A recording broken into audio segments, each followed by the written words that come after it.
Next, we have John Smith. I'm an atheist. Okay. Strong or weak? I'd actually go with strong on Okay. it, for a few kind of specific reasons. You know, before you ask your question, I just want to say thanks for answering directly. I talked to some atheists. What do you want to know? What's the problem? That's my question. You know, it's like, oh, I just appreciate you just saying, hey, you know, that's where I'm at. Okay, thanks. Appreciate that. Yeah, I don't like dodging questions either. Nobody. It's a frustrating thing when people do that. Yeah. So what's your question or comment or whatever? Well, I guess there's sort of two things that I'm interested in. You can maybe pick which either one is more interesting to you. There's so the idea of presuppositions that can work as blinders. Yes. You know, there's something about the way people think that can set up blinders on them. Yes. And if you say that other people have blinders, then how can you be sure that you don't also have blinders? Good question. Or the other one would be, it's actually still unclear to me exactly what you might mean by objective morality.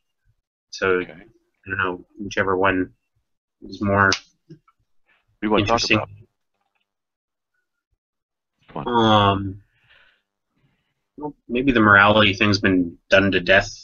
I love that one though, but don't worry about it. Whatever you want to talk about. We can talk about both of them. Just pick one to go first. Okay. Well, all right. Well, let's say the presupposition thing first. Okay. Everybody has presuppositions. You as an atheist and I as a Christian. So you have the position not God. I have the position God. Both of our positions cannot be true because they're mutually exclusive. Are you with me so far? I understand what you're saying. I mean, I don't agree, but well, I understand. This is a point of logic. For example, I don't know if you can see this. This is a cup. I have a little iced tea in here. So I'm going to say, hold on, a cough. Hold on a sec. Mute myself. Whoops. Okay. So if I were to say this is a cup, it is also the case that it is not a cup. Would I be offering something that's self-contradictory? You mean if it's a cup and you say it's not a cup, is that self-contradictory? Yes. Yeah, sure. And can both those statements be true in the same sense in the same way? No. So if I were to say to you, I believe in a worldview where my cup that exists is also not a cup that exists, then I have a problem, right? So if something is self-contradictory, it cannot be true. Right. And we only have two views. This is a cup. It is not a cup. Either one is true, but not both. Right? Sure. I get what you're saying. Okay. So we either have God is or God is not. It cannot be that both are true. God either exists or God does not exist, right? Sure. So either one must be true. Sure. Okay. It's called a disjunctive syllogism. When we only have two options and one of them is negated, the other one is validated by default. So for example, if we have a phenomena, a pair of tweezers, and this tweezers has a special power. And the Christian position, because I'm only going to argue for the Christian position, see a pair of tweezers, really good tweezers too, because splinters out with these things are great, they're awesome. So, and this is not the best example, I just reached for something on my desk. If there's a certain characteristic about this, and I said, it exists because God exists, or it exists because God does not exist, then whatever the explanation is, cannot be true for both situations because both statements exclude the others being possible. Sure. So, I think my disagreement is a little bit different. Without suggesting that the idea of whether or not God exists is something that's really important, I don't think that like there's this sort of presuppositional model where we've all got our presuppositions, right, that are sort of like axioms, like the ground floor ideas that we build everything else on, right? That's sort of what a presupposition is. Right. Generally, presuppositions are assumptions that you can't validate. Generally. Sure. So I guess my disagreement is that there are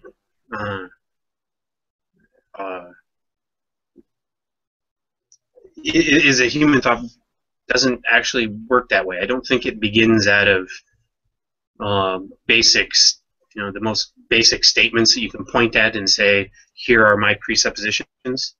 I think things are a little vaguer than that. Not necessarily. In some areas, yes. In some areas, no. You have a set of presuppositions as someone who openly denies God exists. You're, as a strong atheist, you're saying you know or you believe and you assert that God does not exist. You're a strong atheist. And I'm saying, no, I'm a strong theist, a strong Christian. So we both cannot be correct. Right? For sure, yeah. If one of us is proven to be false, then the other one is automatically correct. You don't have to prove the other one correct. It's true by definition, true by default. You with me? So imagine we're having this discussion, and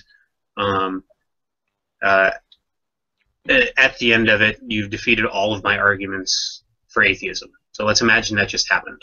But that would not prove atheism false. It just means I've disproven all of your arguments. Okay.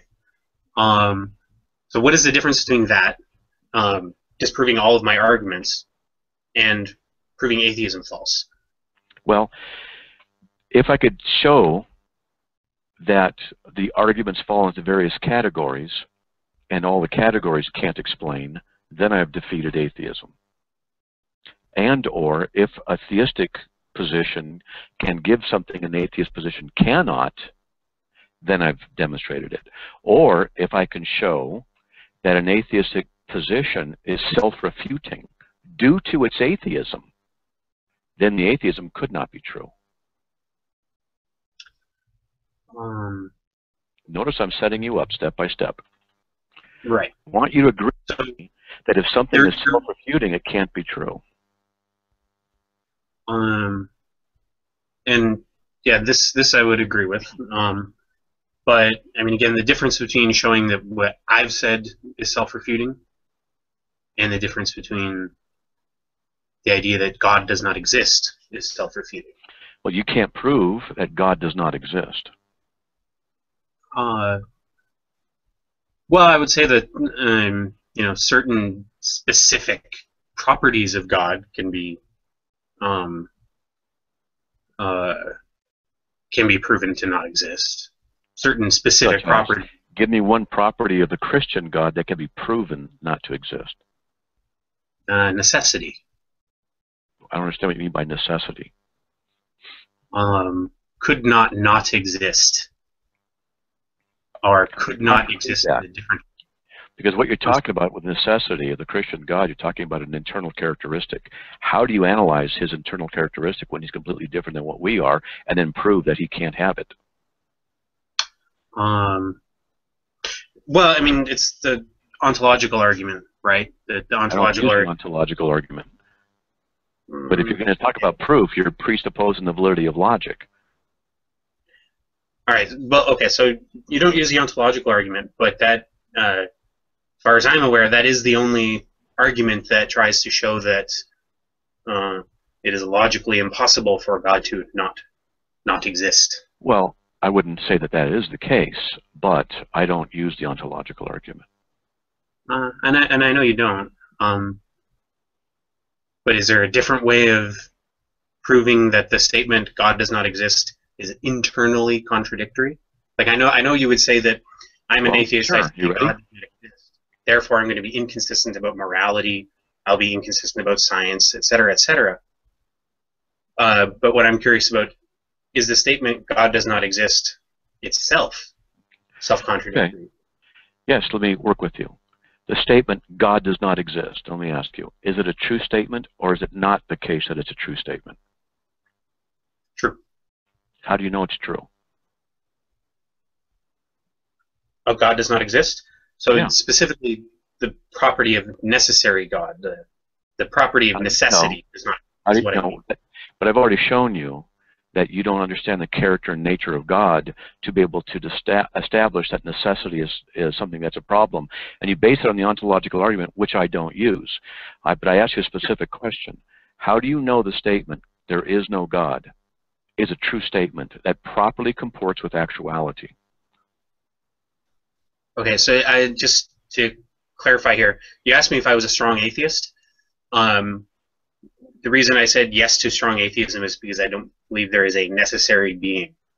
Okay, let's get past the necessary. This is the third time I'm going to say this to you. You don't know the nature of a being who is completely other than what you are, so as to understand the issue of necessity in his characteristic, in his ontos, in his nature, so that you can then say there is no such requirement of necessity.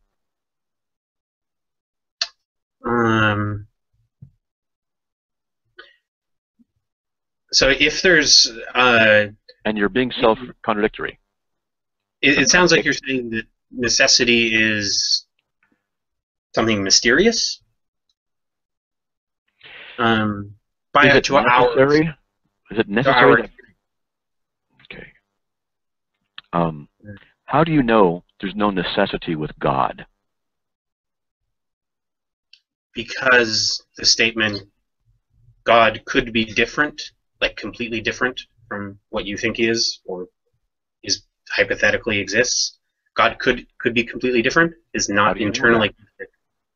How do you know that? Because the ontological argument fails. Because what? Because the ontological argument fails. Okay, I don't use the ontological argument. Sure. Well, okay. That's what I think, right? You asked me a question, and that's my answer to the question. But I don't use the ontological argument. And we should have a common ground instead of an uncommon one. And you can say necessity. I'm asking you how you know there's no necessity in God's existence, because if he exists, then there's necessity by definition. So if he exists, there's necessity by definition? In his being. So I actually don't know how you would establish that without the ontological argument. Like, how would you? If he has existence, and if he is what he is from forever, then by definition he has necessity. Otherwise he wouldn't exist. To say that he would be God, but he can't because he can't have necessities, to say God can't be God. That's why he can't be God. It doesn't make any sense. If God exists, then he has necessity. Okay, so it's part of the definition, right? God. That God's definition is he's necessary. So if God exists, he's necessary. Is that I don't say he's necessary. I just say at what he says. He says, I am. That's all he said. I just say he exists. Okay, so you say he doesn't exist. You say, I say, he says I am, and you're saying it should be I am not. It could be I am not, right? Is the statement. Okay, so you think the ontological argument that you refute, if you think you refuted the ontological argument, which I don't think you have, do you think that refutes the idea of God's existence? No, I think it refutes the idea of necessity. I don't see how it refutes the idea of necessity at all. From what you've just said, if God exists, then he necessarily exists. That's by definition true. By saying that necessity can't exist doesn't mean he doesn't exist, because you haven't proved that necessity isn't necessary. Necessity is what it is by necessity. I'm sorry, I have an alarm clock going off.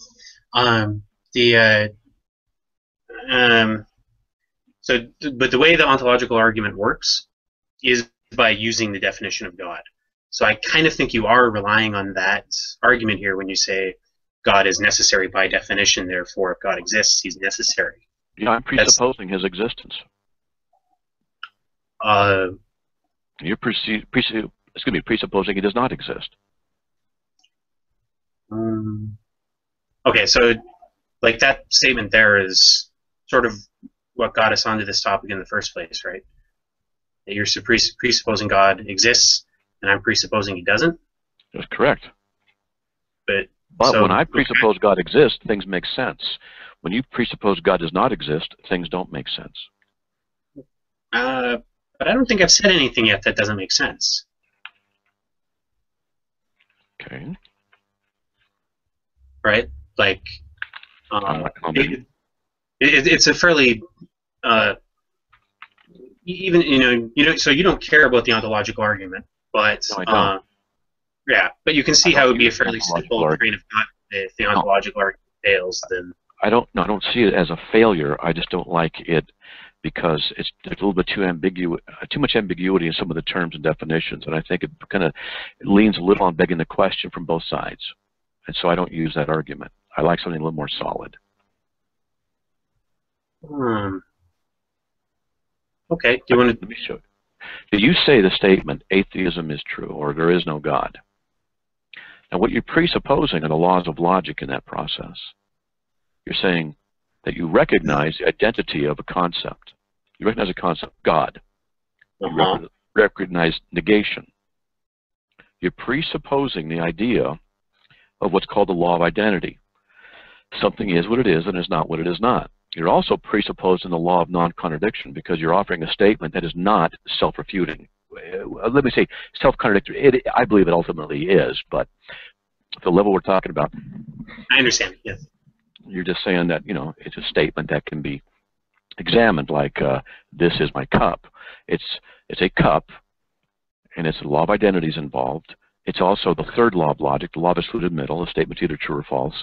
And I'm not saying a self-contradictory statement. This is a cup, and also not the case that it's a cup. So you're presupposing all of this. In your atheistic worldview, you have to presuppose these things in order to make a statement against God. But I would say that in order for you to be able to make those statements, you are borrowing from my worldview, which is the Christian worldview. Because the atheistic worldview cannot make any sense of those laws of logic from its non-theistic position.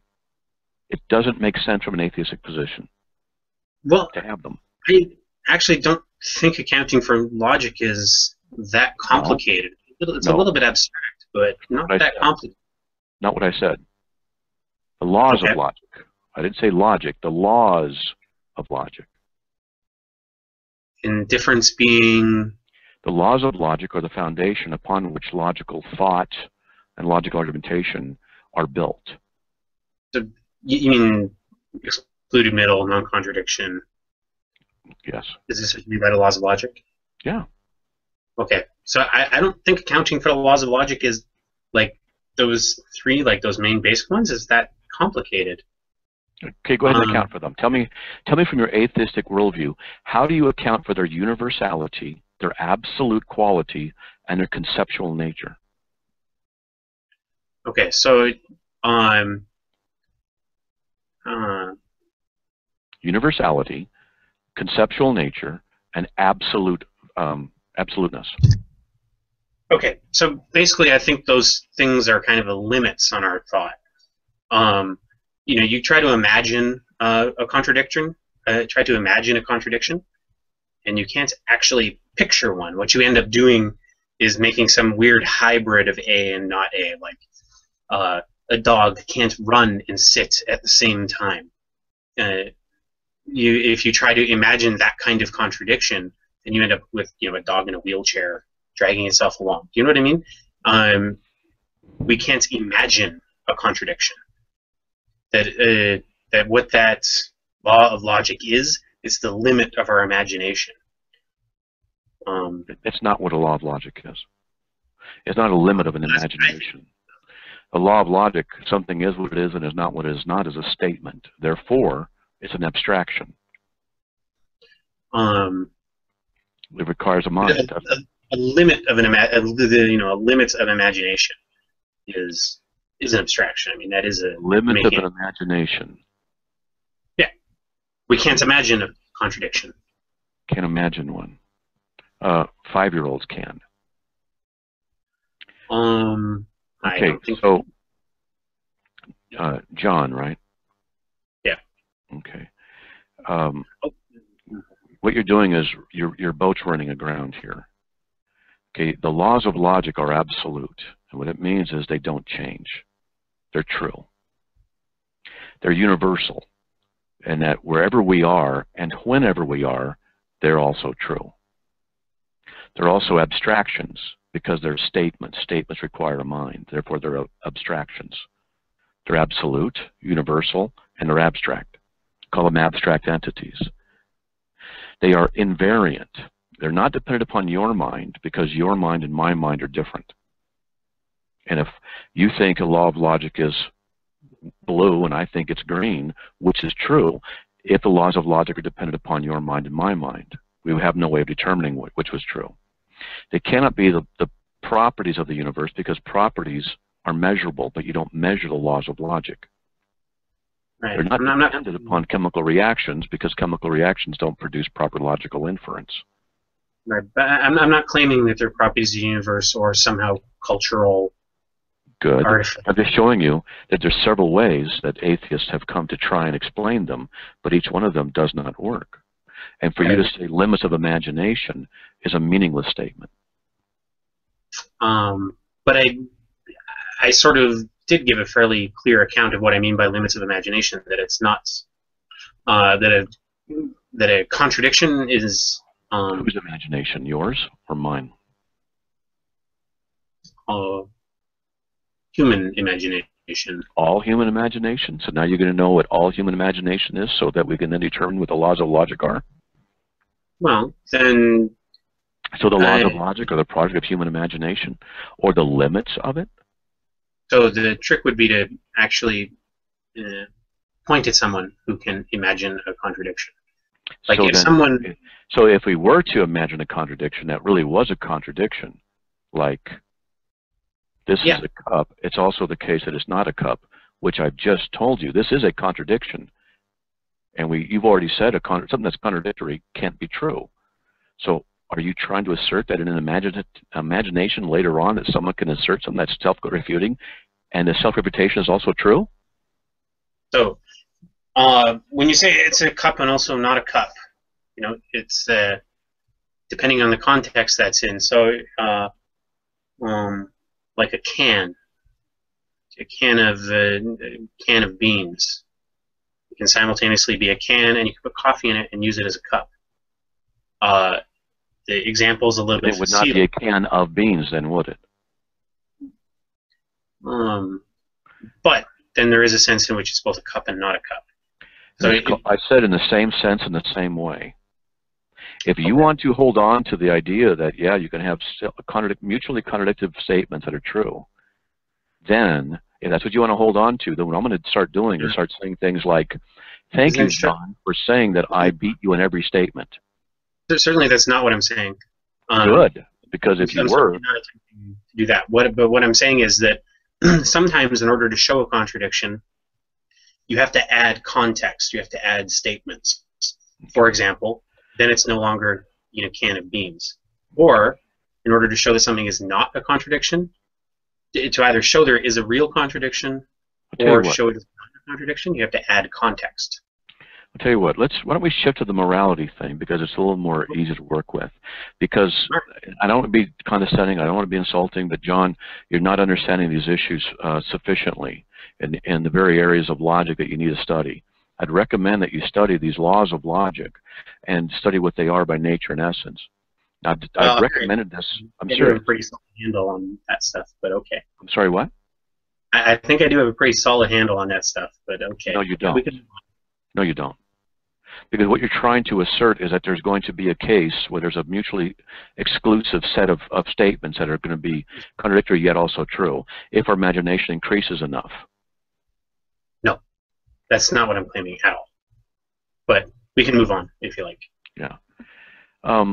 So you say there's no absolute morality, right? Probably in the way you mean it.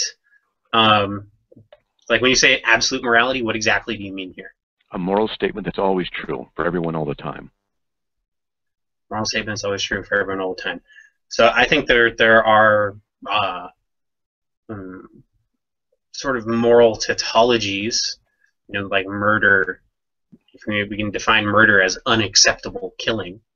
But beyond that sort of moral tautology, then yeah, I think it gets much stickier and more complicated than. Okay, well, let me offer you something. Let's see how you handle this. I'm going to put something in the text. On the side here is Yeah. always wrong. It's Okay. always wrong for anyone to torture babies to death merely for their personal pleasure. Now, since we already did a little bit of logic, is the statement true or is the statement not true? Okay. So always true. Yes, the statement is always true. Okay. So You're then asking- you're asserting an objective universal moral standard. So when we say objective and universal, I think those are the wrong ways to phrase things. Do you remember? Wait a minute. That is exactly the right way to phrase it. It's always wrong for anyone. That's absolute and universal. Okay. So that I have a different idea of, what would make that sentence wrong than an objectivity. Yes? Hold on one second. Okay, I'll be done in a little while, okay? Thanks. Sorry. My wife's barbecuing hamburgers. She does a great job. Oh, nice. The statement's either true or it's not true. You said it's true. If it's true, then you're saying there's a universal moral standard that everyone ought to obey. Okay, so when we moved on to this morality conversation, the first thing I said was, aside from that there are moral tautologies, that murder is unacceptable killing. Like the definition of murder is tautologically wrong, right? A tautology is just something that kind of repeats itself. Yeah, and murder is unacceptable killing. Like it's built into the definition of it. Yeah, that's what it is. Right. But that morality. Okay. With this hypothetical example of torturing babies to death merely for personal pleasure, right? We can create hypotheticals all day long that are going to trigger all sorts of moral intuitions. But I don't actually think that hypotheticals like this, triggering somebody's moral intuitions, is actually going to help us explain what's going on. See, what you're doing is floundering because of your atheism. Your atheism, picture this, you're in a race. The Christian's all limber, the Christian's at the starting gate with you, the Christian's going, yeah, shaking his head, and he's going. But we look over at you, and you've got these weights on your feet. And where the starting block goes, we're down the road. We're not restricted as you are. Your atheism is restricting you intellectually and morally. Let me explain. It's hamstringing you intellectually. You cannot account for the laws of logic from your atheistic perspective. You're arguing in circles about that. When we get to the issue here of a moral absolute, you said there's a moral absolute. How can it be that there's a moral absolute in a world where there can be no moral absolutes? If you're an atheist, a strong atheist as you are, you can't have universal moral absolutes for everybody that are applicable all the time, because it's all subjective. And if you're going to say that there's a moral absolute, then you have to say that there's a moral absolute giver, because think, if it's a universal moral absolute, then it's not dependent upon your particular mind because you're not universal. It's not dependent upon my mind because I'm not universal. It cannot be that it's dependent upon societies because societies change their moral values. It cannot be that it's a property of matter because properties are not moral constitutions. How do you account for a universal moral absolute that you said exists? How do you account for that in your atheistic worldview? Okay, so you're asking how do I account for a universal that everyone at all times thinks this? Is this what Yeah, we mean by I put that statement. It is always wrong for anyone to torture babies to death merely for their personal pleasure. You said that's a true statement. You are therefore saying it's always wrong for anyone. You're saying there's a universal, moral, absolute truth that everyone ought to obey. Now, how do you do that from your atheist perspective? Okay.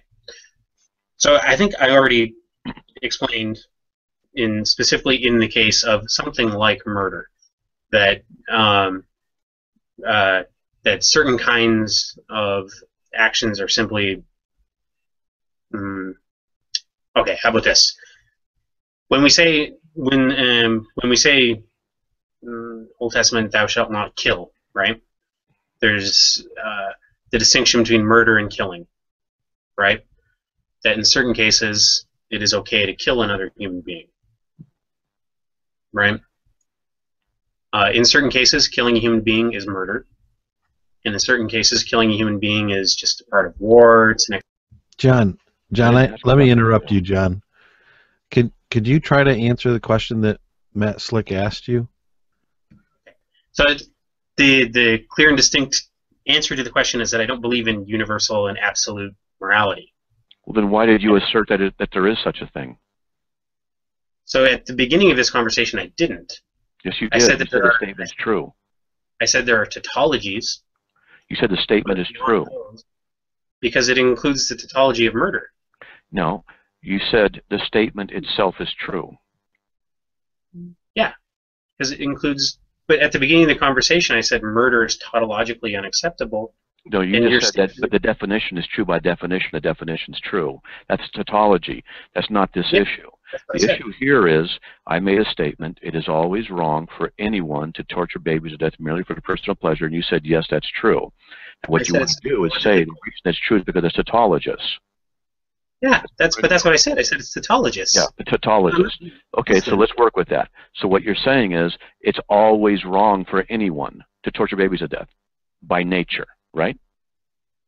Yeah, because it's a tautology. So it's always wrong for anyone to do it, no matter who it is, anywhere, anytime. It's a moral absolute. Yeah. Okay, so how do you have a moral absolute in your atheistic worldview? Because, so I'm curious. If you want to say it's true by definition, what makes it true by definition? So when I say true by definition, I'm talking specifically about murder, right? Not other moral issues. So what makes it true by definition is that is the very fact that a distinction between acceptable killing in war executions. And why is that important in an atheistic worldview? Who cares? Well, to me, it sounds like you're asking why is the definition of a word important? Okay. All right. Is that basically what you're asking me? Why is the definition? I gave you a moral absolute. You agreed that it's true. I asked you to account for your atheism. You said it's true by definition. Then I'm working with you. If it's true by definition, why is it true by definition? If you want to say it's true by definition because it's simply something we agree on, then it's not a moral absolute. It's arbitrary. But if you want to argue that it's not arbitrary but it's universally true, then what you're saying is it's a moral absolute. But you can't have that from your atheistic perspective. You're not able to answer the difficult question. The best you can do is say it's true because it's true. If you want to say it's true because it's true, then I'm going to say this. God exists because God exists. And what you're saying is the problem of necessity that you went to earlier, an ontological argument that God can't exist because of the problem of necessity, you're now biting your own rear your butt in the rear, because what you're saying is by necessity the statement is true. Really? How can you then say that the statement is necessarily true, but also say it's not necessarily true that God exists? No, because what you said, it just repeats itself. I mean, tautology is only necessarily true because it repeats itself, saying the same thing over and over. Murder is unacceptable killing. Okay. Right? So in other words, you're saying the statement's true because the statement's true? No. So the statement's not true? But that's not how a tautology works. A tautology why is the statement true? Why is it wrong to torture babies to death merely for personal pleasure? Because the tautology of murder is unacceptable killing. There's no mention of murder in there. So then we'd have to decide. You would Then we'd have to talk murder. about What if right? it's lawful to do that? What if it's it's lawful to do that? See, you're assuming something here. You're assuming a value. You're imposing a value in there which you can't even account for. Why is it wrong to torture babies to death merely for one's personal pleasure? For everybody. Why? Let me connect two things here that'll, I think, help illuminate what I'm trying to get at in this discussion. When we were talking about the ontological argument, I asked you if the property of necessity was some kind of mystery. We didn't actually talk. You're not answering my question. Why is the statement it is always wrong for anyone to torture babies to death merely for one's personal pleasure? Why is it that it's true? I did answer that question. I said because murder is tautologically wrong. Who says it's murder? Exactly. That's Who the says second murder in there? That's the second question. Murder? There's nothing in there about murder. And then the third question is, what's murder? Like, how do you know if that's murder? John, right. There's nothing in there about murder. So your statement doesn't have any validity here. Killing for fun doesn't count as murder for you? I'm not answering the question because it's about you. It's about you giving a justification why this is wrong. Murder is wrong because God says murder is wrong. Torturing people to death merely for personal pleasure is outside the character of God. That's why it's wrong. It's a universal principle. But you can't answer the question why it is by nature wrong. Killing for fun is murder. And why is murder wrong? Because by definition, murder is unacceptable killing. Why is unacceptable killing the right standard to have? And by whose standard is it unacceptable? Okay, so we can talk about that. Why is that standard the right one? It's unacceptable. To whom? You? But not to the guy who likes to torture babies to death? You can't solve this with your subjective ideology. It's not subjective. Yes, it is. I mean, I don't get to decide when it's acceptable or unacceptable to kill someone. Then it's a universal truth. No individual gets to accept that. Why is murder wrong? Why is murder wrong?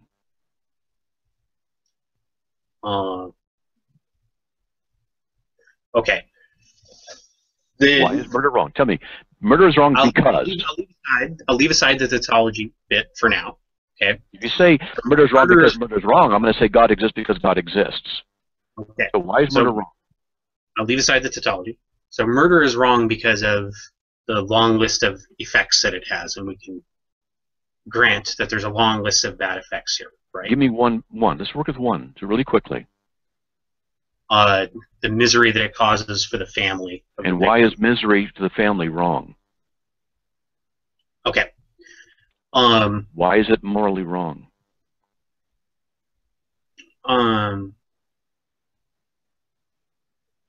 Because misery is a bad thing. It's a form of unnecessary suffering. Why is misery a bad thing? Why is it morally wrong? Okay. Look, in order to answer your question, I have to tie two things together really quickly. It's going to take me 10 seconds, okay? I'm not trying to dodge the question. I just need to show a line of thought first. Okay, so when we were talking about the ontological argument, I asked if necessity was a matter of mystery. Okay,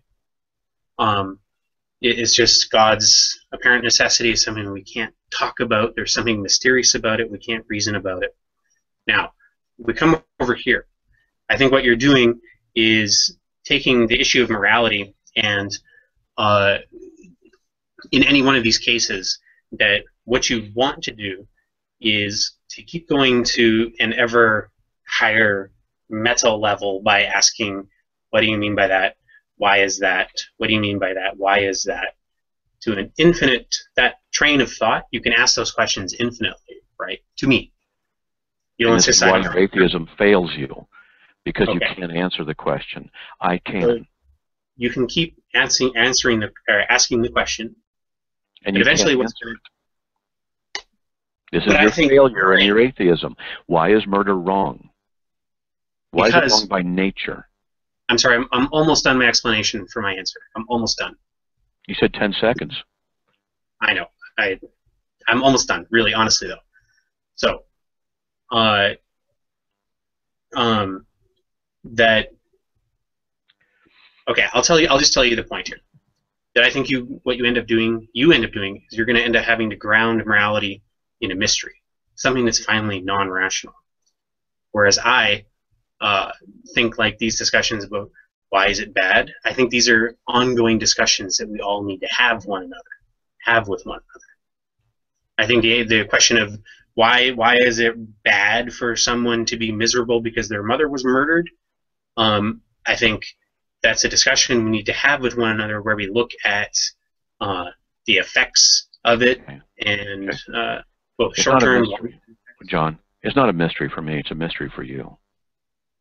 This is what atheists do. You're going to just go to magic. You're just going to go to God. You're just going to go to mystery. You don't know. But that's exactly what you're doing. Now, hold on. You said 10 seconds. You took 3 minutes. And you didn't answer anything. Why is murder itself wrong by nature? You can't answer that. You're going to say because it hurt somebody. Well, why is that wrong? And then you're going to complain that I'm going to ask question after question. Yes, you're the one who's going to end up in mystery. You're going to say, well, we don't really know. We just assign a value on ourselves. Why is it that the assignment of value on yourself is the right one? You can't answer it. You have to say it's a mystery. We don't have such a mystery. We don't have such a mystery. We say the very nature of the infinite, transcendent being himself has revealed to us that the act of murder is by nature wrong. We can answer the question by working with God, who is the infinite being, and we can't go beyond that. All you can do is give me arbitrary statements, and I can just continue to ask the same question, why that thing is the right thing. You're the one who appeals to mystery. I'm not giving you an arbitrary statement. Yes, you are. No, I'm not. Like, watch. Why is murder wrong? Give me an answer. Okay. But so here's what you're doing. Why is murder wrong? He can't answer that. He can't answer the question. John, you can't answer the question. I just gave you. Murder is wrong because. What's the answer? Because it causes suffering. Okay. Why is suffering morally wrong? Okay, so suffering itself is not morally wrong, but it is a bad. Wait a minute. You said it was suffering, but you say suffering is not morally wrong, so murder can't be based on suffering. Yeah. Causing suffering is morally wrong. Suffering itself, like... Really? Causing suffering is morally wrong? Okay. What you're asking me for are one-sentence answers on topics that... be logical, but you can't be, because you're an atheist. You're stuck. Your atheism has hamstrung you. I'm at the finish line. You're still stumbling around at the beginning here. You're not able to get a start. There's no one-sentence answer to these questions. Not from an atheist perspective. Okay, ready? I'll tell you. Why is murder wrong? Because God has declared and revealed out of his nature it is morally wrong. One-sentence answer. You said there are no one-sentence answers. Yes, there are. But why is suffering wrong? If I could ask you further questions about that answer? Ask me. Okay, so how do you know God's nature is good? Now, I'm sorry, hold on. Because he revealed himself to me as being good. I trusted what he says. Okay, so I mean that as a rhetorical question. I just answered the question, though. I know, and I understand. That's another question. So notice how quick I am. Be doing these answers that we can, that kind of question, we can keep going and going and going. Ask me another question. Okay, so because he revealed himself to you. How do you know he revealed himself to you? Because I know he did, and I can't give you my personal experience as a verification of anything. Okay. How do you know your personal experience was not... How do you know you didn't have blinders on, that you didn't generate from personal Because I know I didn't have blinders on. Because I know. You know because you know. Yes. Okay. So I know because I know. I'm not seeing how that's any sort of superior answer. How that's... What's the question? A better answer. How do I know God communicated to me? But I do. Prove to me. Are you married? No. Okay. Either been in love with a girl or she in love with you, whatever. Do you get my point? Is you're married, hypothetically, prove to me your wife loves you. Okay. It's a personal experience. Like, you can't prove it to me. Just like my encounter with God at the age of 17, I can't prove to you.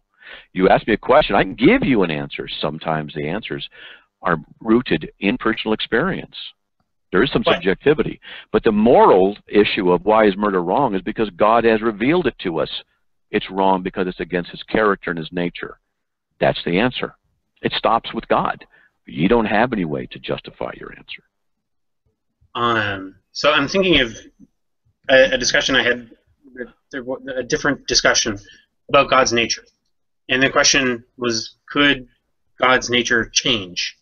No. Okay. So you know for certain God's nature cannot change? If it did change, then it would be within his nature to change. Otherwise, he couldn't change. So whatever you say, by definition, he is what he is. Okay. I mean, like a moral change. But his nature would be changing. His mind would be changing. His character would be changing. He wouldn't be who he is. So God...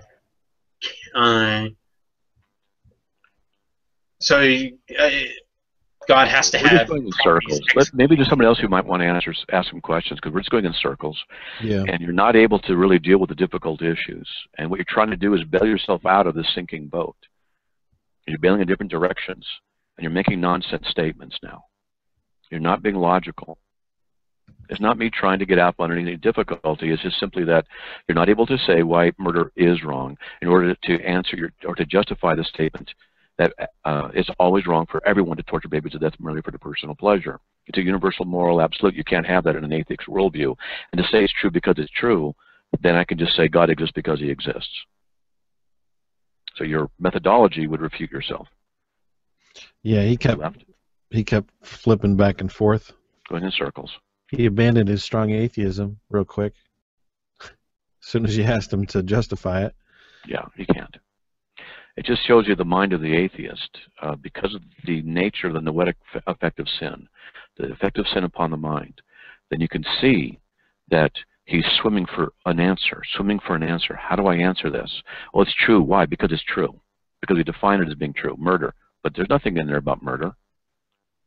There's so much more, even that, you know, so many other angles you could have gone at him on morality.